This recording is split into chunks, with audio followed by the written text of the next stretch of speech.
Behold my 2003 Saturn Ion coupe, which has been a great car up until about 3 years ago, when suddenly in the winter when it got cold it would have difficulty starting.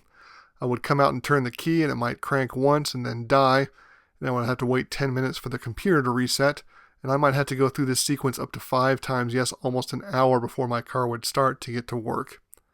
My research at the time indicated that it was happening to a lot of 2003 and 2004 Saturn Ions, so I went down to my local dealer along with these pages and pages of documentation, and they said they had no idea what it might be and wanted $100 for a diagnosis, and even then I wouldn't know whether it would or would not be repaired and what would happen. So I decided to live with it, and I have been doing that for 3 years now, until finally about a week ago I was so frustrated I decided to go back to the internet and do additional research, and found out that there actually might be a solution to my problem of 3 years, and this is what I'm documenting to see if it works. I'm told the root of my issue with my little Saturn Ion is this, an ignition switch. Inside of this is a circuit board that has a special kind of grease on it that apparently is supposed to be able to tolerate cold weather, but in the case of the ones they put out, does not. So I went down to my local O'Reilly Auto Parts, picked up a new switch, or ignition switch, and I'm going to attempt to put that in today. And we will see how it goes. So one of the first things you need to do is make sure the airbag doesn't go off in your face. And there is a fuse right here underneath the steering wheel. I'll have to turn this and open this up, and there'll be a panel, and you'll read an inside paper that will tell you how to remove that fuse. So here I am. I've removed the panel. You'll notice the breaker's back there behind that metal bar. As you look at this panel and flip it around, it will actually list all the different breakers. And the one I'm looking for is the airbag. It's that little red one that says 10 amp on it. So I go over here to the side, look for that little 10 amp breaker, and I will pull that out, and I won't have to worry about an airbag going off on my face. Okay, you'll notice there's the little 10. The airbag fuse is now removed from its assembly. Step 1 of this process is going to be to get at the actual ignition switch itself, which is actually behind here.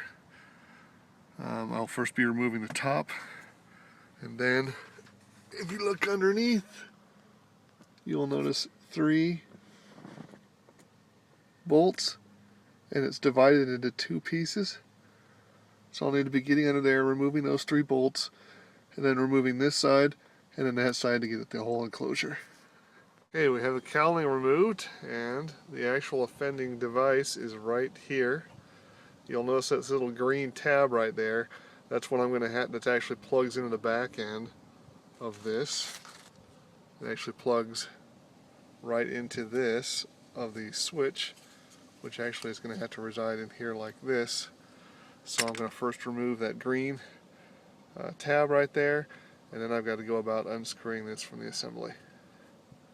Now, since that's now unplugged, you will notice on this that there are 2 holes right here and here, and that actually requires a T15 Torx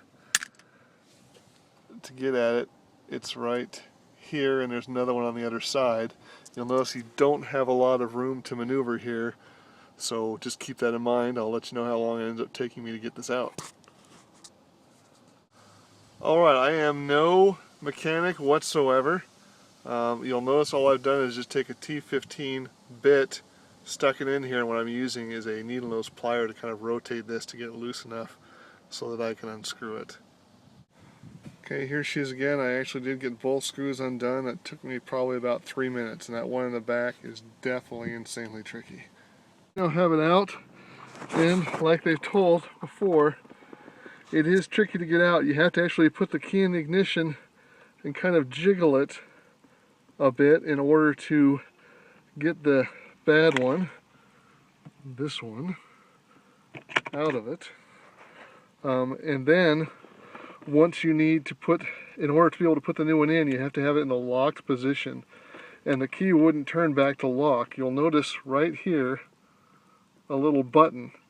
And if you push that button, that'll allow you to turn the key all the way to the lock position, so then you can then remove the key and get the new one in, because it must be in a locked position in order to be able to put the new one in.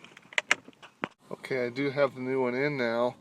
However, I had a lot of difficulty getting in. It actually took me a lot more to get in than out. I ended up having to put the key back in the ignition and rotating it until this thing would seat in, and then what I did was I pushed that button to get the key into the locked position. So now I'm going to try and put these screws back in. Alright, the new one's in and screwed in. I've plugged the green cable back into the back, and now it's a matter of reassembling the cowling. Okay, the cowling's back on, and the last part of this process, I'm told, is to deal with the passcode. It's going to require putting the key in the ignition, turning it until it tries to start, then leaving it back and run, waiting 10 minutes, flipping it to ACC, then turning it back to run, and repeating this process 3 times, and after that, it's supposed to start. Hey, light isn't cooperating with me for this video, but it's now 10:34 and I'm going to attempt the first ignition.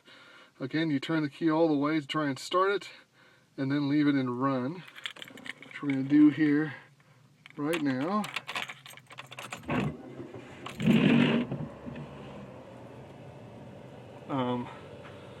Never mind, it started up without having to do the pass log problem. There we go.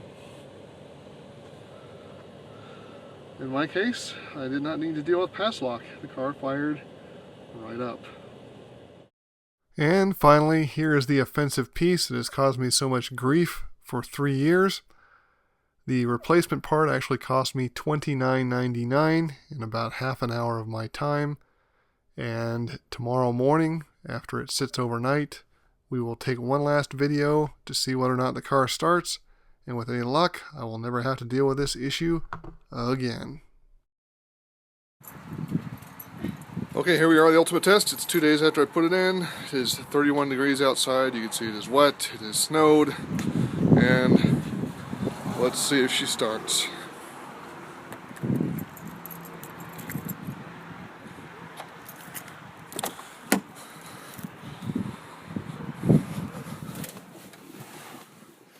Windshield covered in snow. Here we go. Oh, beautiful. We have life on a cold, wet, rainy day.